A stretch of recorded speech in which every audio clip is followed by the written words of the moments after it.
안녕하세요. 안녕하세요. 반갑습니다. 반갑습니다. 사랑합니다. 사랑합니다. 6월이 거의 다 갔습니다. 2024년도 거의 반절이 지났다고 생각하니까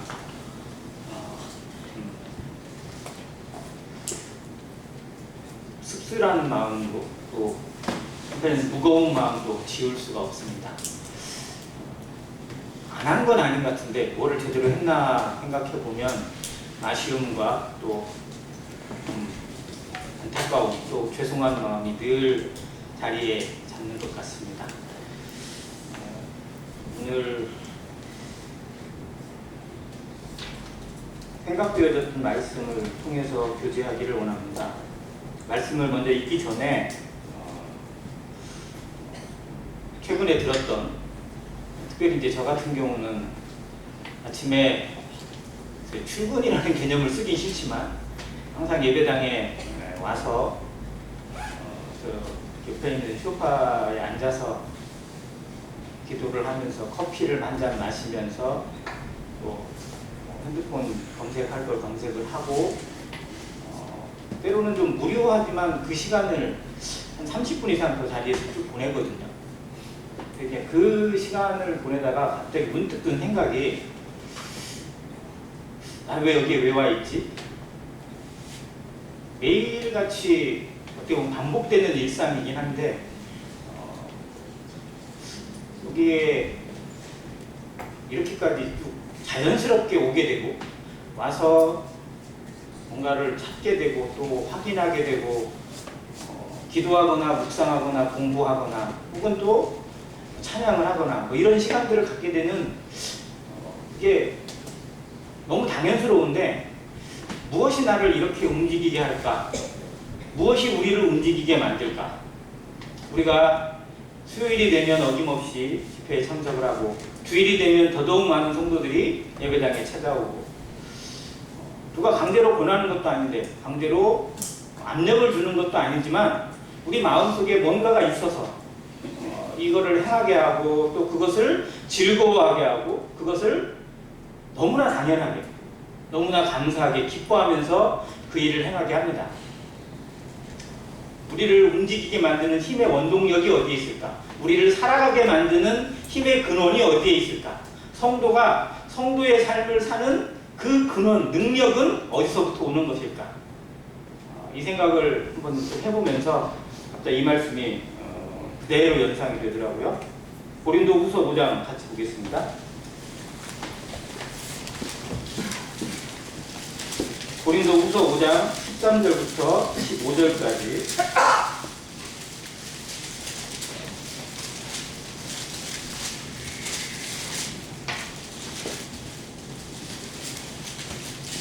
교독해서 읽고 15절은 같이 읽겠습니다. 제가 13절을 읽겠습니다. 우리가 만일 미쳤어도 하나님을 위한 것이요 정신이 온전하여도 너희를 위한 것이니 그리스도의 사랑이 우리를 강건하시는도다. 우리가 생각하기를 한 사람이 모든 사람을 대신하여 죽었으니 모든 사람이 죽은 것이다. 같이 읽겠습니다. 그가 모든 사람을 대신하여 죽으심은 살아있는 자들로 하여금 다시는 그들 자신을 위하여 살지 않고 오직 그들을 대신하여 죽었다가 다시 살아나신 이를 위하여 살게 하려 함이라.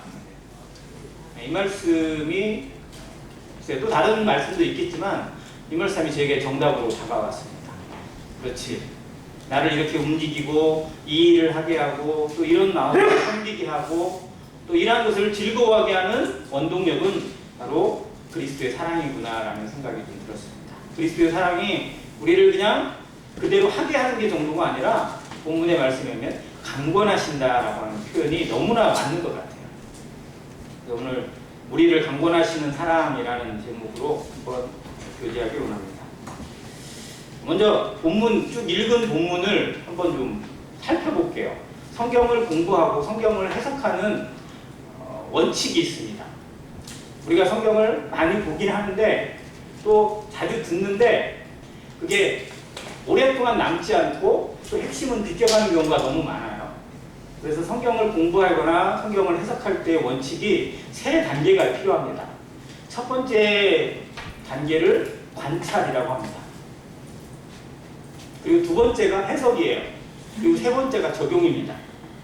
그러니까 우리가 성경을 공부하는 최종의 목적은 그 말씀을 내 말씀으로 받고 하나님이 주신 뜻으로 받고 그걸 내 삶에 어떻게 적용할 것인가 라고 고민돼야 돼요.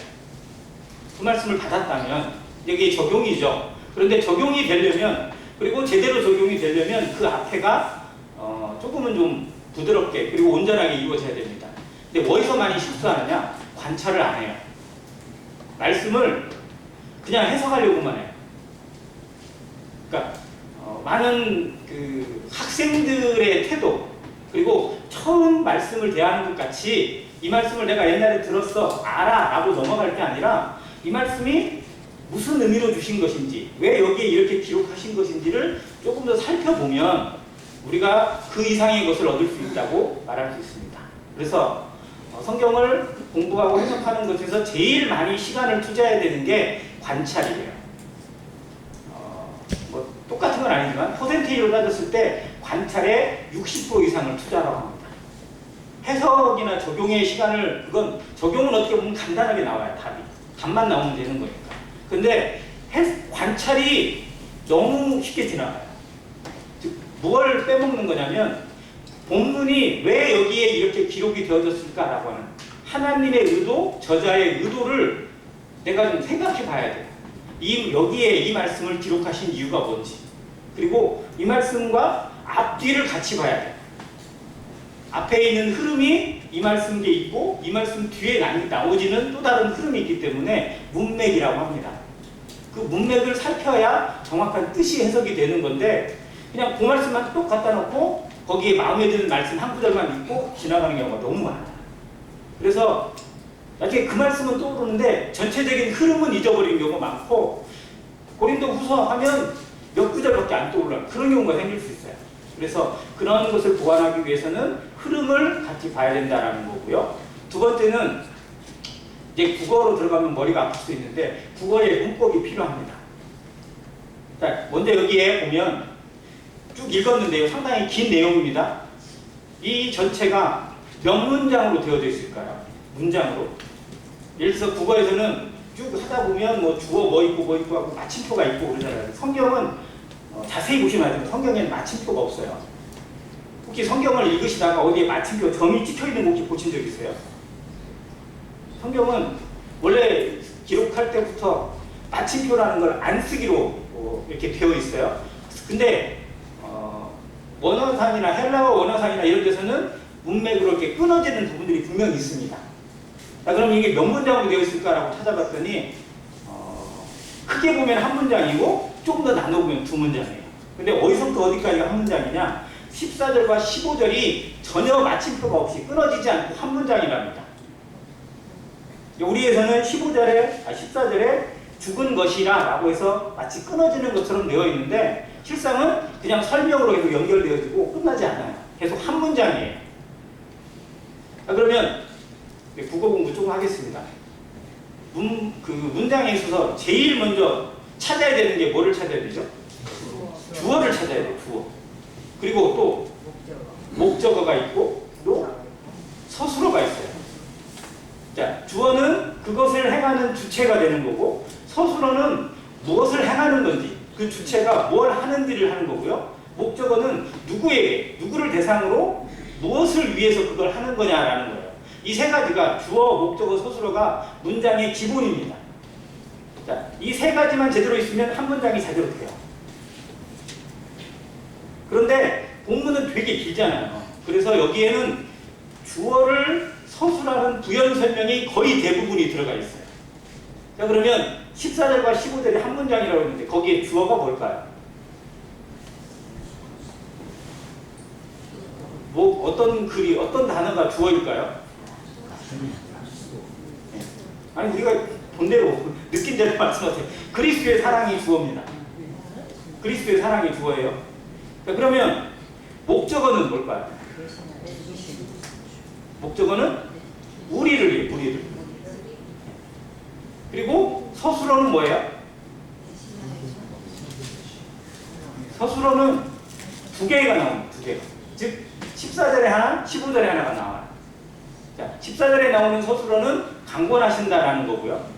15절에는 끝에 있는 살게 하려 하신다라는 거예요. 자, 그러면 무엇이 우리를 강권하시고 무엇이 우리를 살게 하려 하시는가? 라는 것의 주체가 그리스도의 사랑이라는 겁니다. 자, 이 문맥을 놓고 이 문장을 해석해 보면 다른 말씀들들, 뭐 죽었다가 다시 살아나시고 어쩌고 하는 이 부분들은 결국 다 뭐에 포함되냐면 주어를 더 부연 설명해 주는 거예요. 그리스도 사랑이 무엇인지를 제대로 설명을 여러 가지로 해주는 내용들입니다.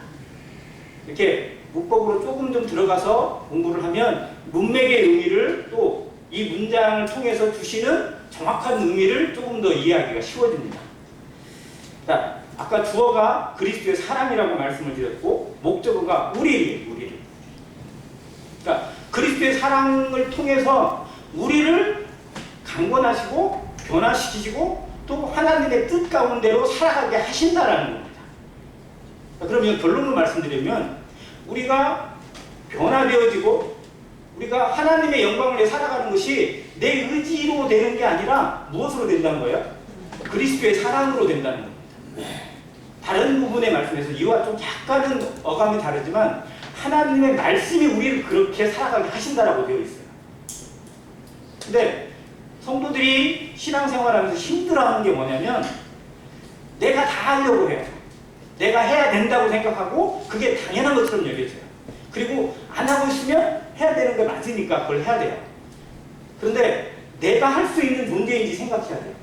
내가 나를 변화시키고 내가 하나님의 뜻을 이루어드리고 하나님의 말씀대로 살아갈 수 있는 능력과 힘과 에너지를 가지고 있는 존재인지 먼저 나를 살펴야 돼요. 나를 살피는 작업 없이 그저 하려고 하고 그저 해야 된다고 하다 보면 열심히는 하는데 늘 지치게 되어 있어요. 늘 피곤에 빠집니다. 늘 실패에 넘어져요. 삶에 주님이 우리를 부르시고 우리에게 빛을 비춰주신 이유가 우리를 피곤하게 하시기 위해서고 우리를 힘들게 하시려고 한 거예요? 아니잖아요. 마태복음 11장 28절 29절에 분명히 말씀하셨어요. 수고하고 무거운 짐진 자들아 다 내게로 오라. 내가 너희를 어떻게 한다고요? 쉬게 하리라고 했어요. 주님이 우리를 부르신 이유는요. 주 안에서 쉼을 누리고 진정한 안식을 누리기 위해서요. 그런데 구원받고 제대로 쉬세요? 성도들 제대로 쉬나요?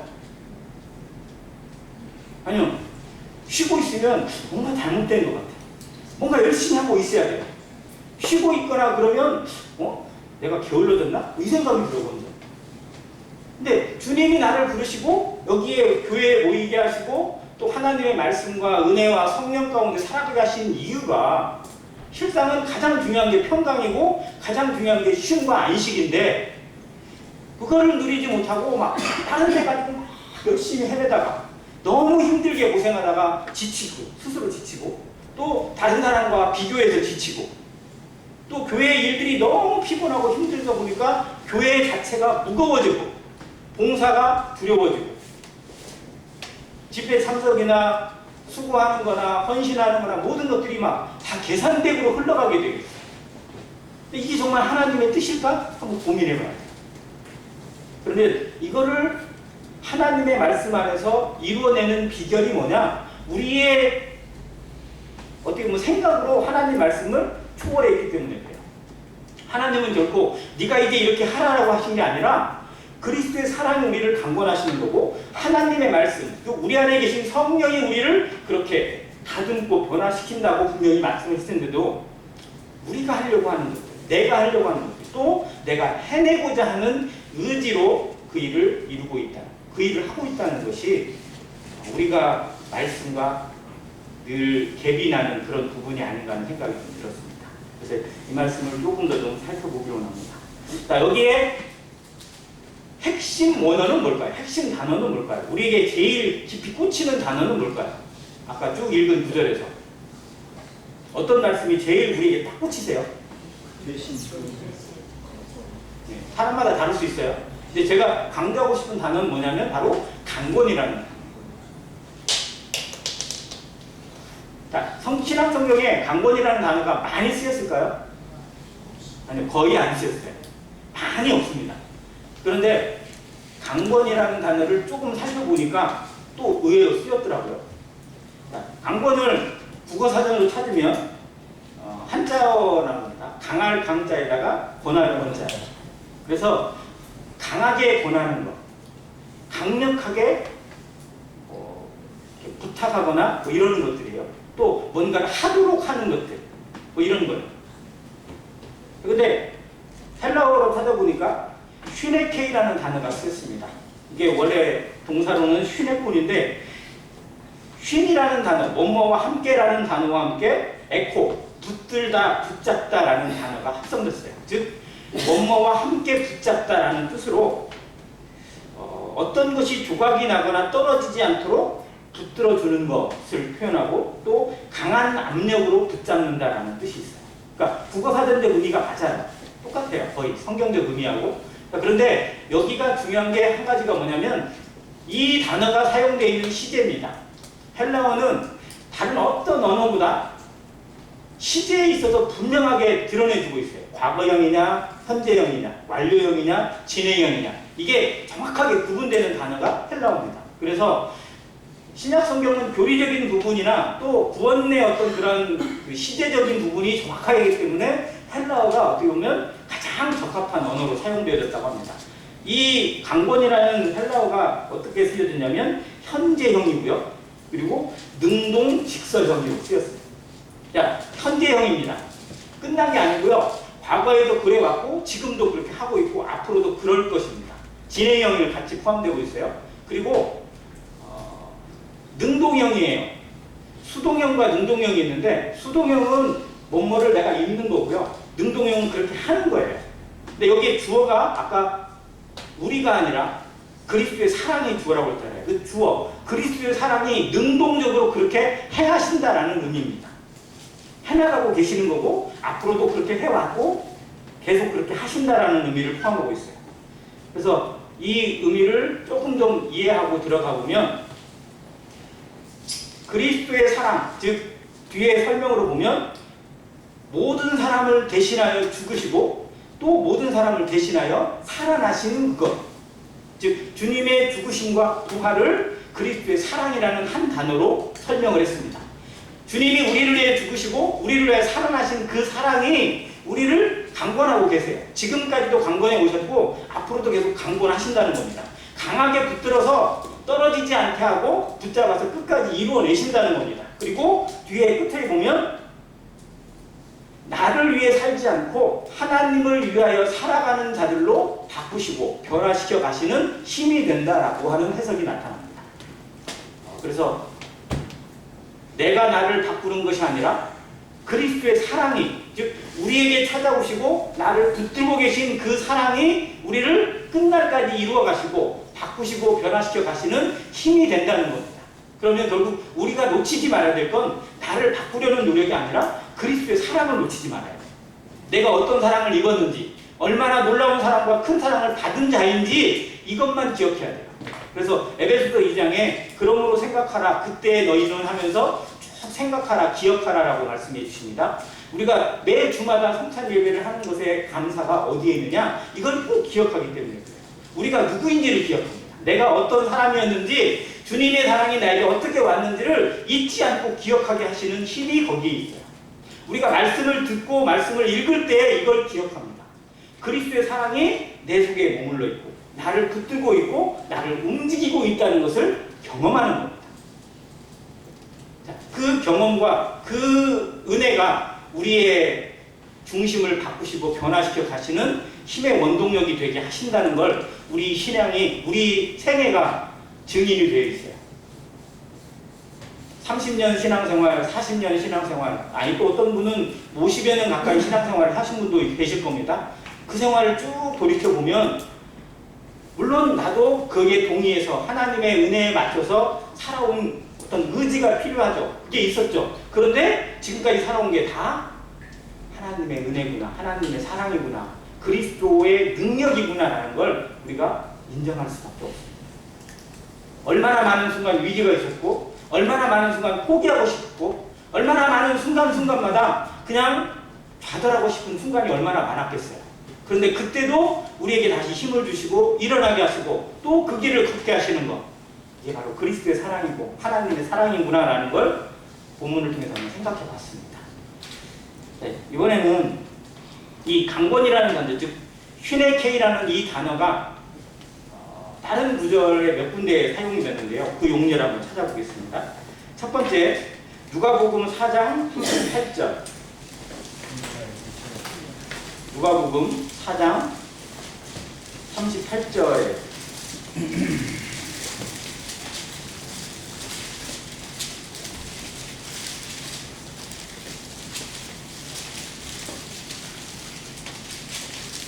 읽겠습니다. 예수께서 일어나 회당에서 나가사 시몬의 집에 들어가시니 시몬의 장모가 중한 열병을 앓고 있는지라 사람들이 그를 위하여 예수께 구하니, 여기 말씀에 이 휘네케이라는 단어가 쓰였대요. 저도 처음에 듣고 도대체 어디에가 이 강권이라는 단어가 쓰여졌을까 찾으려고 해도 찾아지지가 않아요. 그런데 어디에 이 단어가 같이 쓰여졌느냐, 열병을 앓고 있다라는 단어, 거기가 휘네케이라는 단어와 같은 단어입니다. 자, 열병을 앓고 있는 것에 대한 상태를 어느 정도까지 표현했냐면, 열병이 그를 절대 놓아주지 않고 꽉 붙잡고 있는 상태를 표현하는 단어로, 즉 강권이라는 단어를 쓰여졌어요. 돌이켜 얘기해보면 그리스도의 사랑, 하나님의 사랑이 우리를 어느 정도로 붙잡고 있느냐, 절대 치유가 될 수 없는 병적인 것으로 우리를 붙잡고 계세요. 병 중에 제일 고칠 수 없는 병이 무슨 병이라고 그러죠? 암도 뭐 고칠 수 있고 그러는데요, 못 고치는 병 하나 있어요. 무슨 병이에요? 약이 없답니다. 이 병은 안 알아보신다 봐요. 상사병입니다. 상사병. 약이 없어요. 이 병은. 자, 하나님의 사랑이요, 무슨 병처럼? 상사병처럼 우리를 붙잡고 계시다는 의미가 여기에 담겨 있어요. 우리도 주님을 정말 상사병처럼 사랑하시는가요? 내 목숨을 버려도 내가 없어져도 아깝지 않은 사람, 이게 상사병이거든요. 근데 실제로 그 사람을 얻었는데 내가 없어져 버리면 좀 이상하잖아요. 이상하기는. 근데 주님의 사랑이 그 사랑이었어요. 내가 사라지고 내가 없어져도 괜찮다라는 사랑이었어요. 이 열병을 앓고 있다라는 표현을 쓰실 정도로 우리를 붙잡고 계시는 강권하시는 사랑이 그런 사랑입니다. 그래서 이 사랑을 우리의 삶에서 느껴보시고 경험해보시길 원합니다. 정말 주님이 나를 얼마나 사랑하고 계시는지. 내가 아픈 자녀를 향해서 정말 막 열이 막 떨어지지 않고 그냥 너무 힘들어하는 자녀를 보면서 막 눈물을 흘리고, 차라리 내가 아팠으면, 차라리 내가 더 힘들었으면 차라리 낫겠다, 네가 아픈 거는 내가 정말 못 보겠다라는 그런 심정으로 우리가 부모의 마음을 경험을 하십니다. 그런데 그거보다 더한 사랑이 하나님의 사랑이고, 부모는 그들을 버릴지라도 나는 버리지 않는다고 하시는 말씀처럼 정말 죽기보다 더 우리를 사랑하시는 사랑이 그리스도의 사랑입니다. 그 사랑이 나를 살게 하고 살아가게 하시고, 그리고 하나님의 뜻에 이루어가는, 하나님의 뜻에 맞춰서 살아가는 자들로 변화시켜 가신다는 것, 이것을 여기에서 한번 강조해 주고 있습니다. 이렇게 보니까 좀 그런 의미가 좀 오더라고요. 두 번째, 사도행전 18장 5절입니다. 사도행전 18장에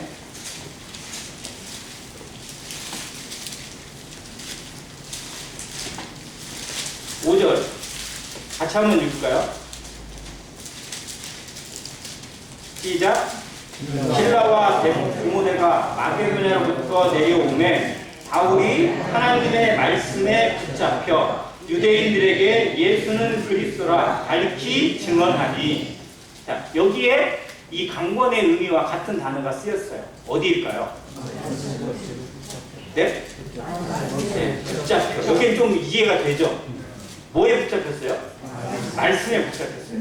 예전의 성경에서는 영에 붙잡혔다고 되어 있어요. 영에 눌렸다고까지 표현되어 있어요.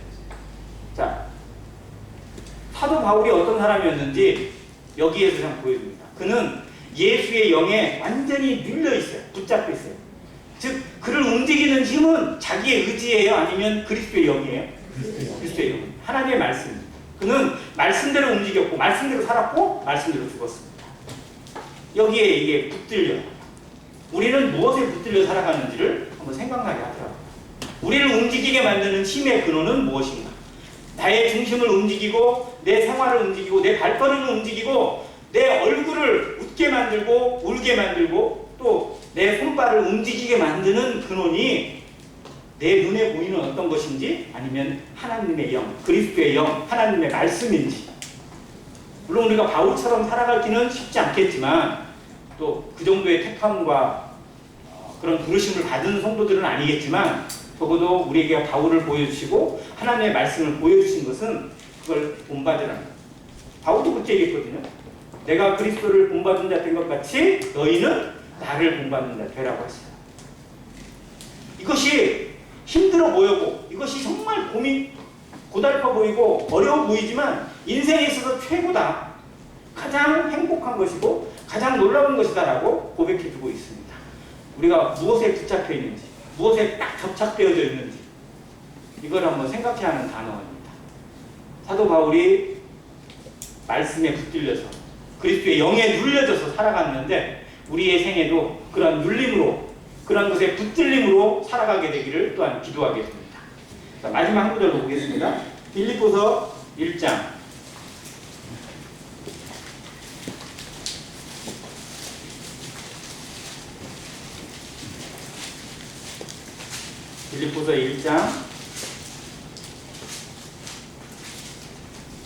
23절입니다.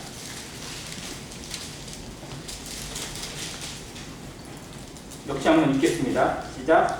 내가 그 둘 사이에 끼었으니 차라리 세상을 떠나서 그리스도와 함께 있는 것이 훨씬 더 좋은 일이라 그렇게 하고 싶구나. 자, 여기서는 어떤 단어가 강권이라는 단어의 의미로 사용이 되었을까요? 이게 약간 좀 어렵습니다. 네, 끼었습니다. 끼어있는 상태예요. 근데 끼어있는 게 지금 어디와 어디 사이에 끼어있어요? 바울이? 이 둘이 뭐예요? 네, 이걸 이해하려면 앞뒤를 같이 읽어야 돼요. 사도 바울이 지금 둘 사이에 끼어있다고 그래요. 어디 사이에 뭐 돌멩이가 돌멩이 사이에 끼어있는 게 아니고 네. 살아있어요. 살아있으나 지금 자기가 바라보는 거는 그리스도를 만나는 거예요. 즉 삶과 죽음 사이에 끼어있어요. 우리도 삶과 죽음 사이에 끼어있지 않나요? 우리는 영원히 살고 있나요? 아니 좀 다시 표현할게요. 우리는 살아가고 있습니까? 죽어가고 있습니까? 좀 불행하고 기분 나쁜 단어지만 우리는 살아가고 있는 게 아니라요. 실상은 죽어가고 있어요. 이미 죽었어요. 맞아요. 자, 우리도 실상은 사도 바울처럼 끼어있어요.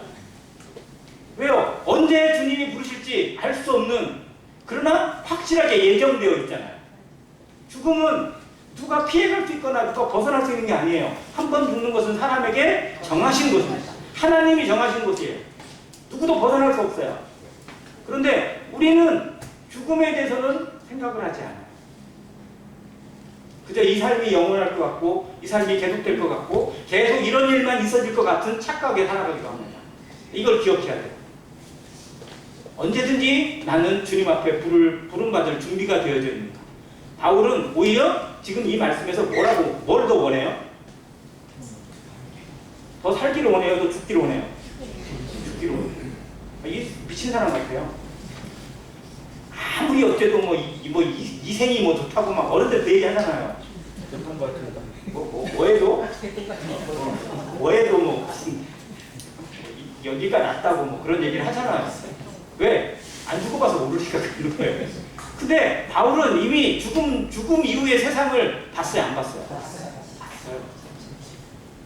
자, 그러면 안현교회 성도님들은 죽음 이후의 세상을 보셨어요? 못 보셨어요? 봤어요?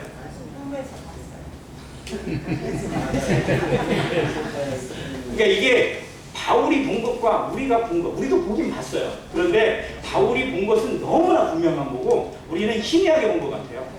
제대로 못 본 것 같아요. 그래서 이거를 제대로 보느냐, 제대로 보고 있느냐가 결국은 얼마나 더 분명한 삶을 살아가는 원동력이 됩니다. 우리가 끼어 있음을 알아야 돼요. 둘 사이에 끼어 있습니다. 내가 원해서 끼어 있는 게 아니라 우리는 그리스도께 붙들린 그 순간부터 끼어 있어요. 내게 삶은 기회일 뿐이에요. 이게 영원히 나를 위해 보장된 게 아니라 하나님을 위해서 기회가 준비되어 있는 거고 기회를 주신 거고요. 그 기회를 통해서 하나님 앞에 무엇을 준비하고 있는지를 늘 생각하는 삶, 이것이 그리스도의 사랑이 우리를 강권하는 삶입니다. 우리의 삶에 이 강권하심이 있는지, 그 강권하심에 붙들려져서 내 마음대로 하고 싶어도 할 수 없고 내가 뭔가에 정말 막 감정대로 혹은 내 속에 우러나는 대로 막 터뜨리고 싶고 뭔가 좀 부수고 싶고 이래도 할 수 없는 거. 내가 좀 쉬고 싶고 내가 딴 데 가서 좀 놀고 싶어도 할 수 없는 거. 왜? 그리스도의 사랑이 우리를 꽉 붙잡고 있으니까. 그리고 그 안에서의 새로운 힘을 주시고 그 안에서의 에너지를 통해서 일하게 하시고 움직이게 만드는 그 힘의 원동력이 나를 살아가게 하는 힘이 되기를 기도합니다. 그리스도의 사랑이 우리를 강권하시는 거다. 사도 바울은 이 한마디로 살았어요. 내가 이렇게 살아가는 이유, 내가 이렇게 고생하고 내가 힘들고 내가 어렵고 내가 정말 사람들이 생각해도 너무 불쌍해 보이고 너무 처참해 보이지만 그러나 나는 오직 저 표대를 향해서 나아간다. 그리스도의 사랑이 나를 이렇게 움직이게 만든다라고 고백합니다. 모든 성도들의 삶에 내가 나를 주장하고 내가 나를 움직이는 것이 아니라 그리스도의 사랑이, 하나님의 사랑이, 하나님의 말씀이 나를 움직이고 주장하고 붙들어져서 하나님의 뜻 안에 살아가게 하시는 그 힘을 경험하고 그 힘의 능력으로 주님 앞에 가서 예배하고 감사하고 찬양 드리는 안영교회 모든 성도 되시기를 주님의 이름으로 기도합니다. 감사합니다.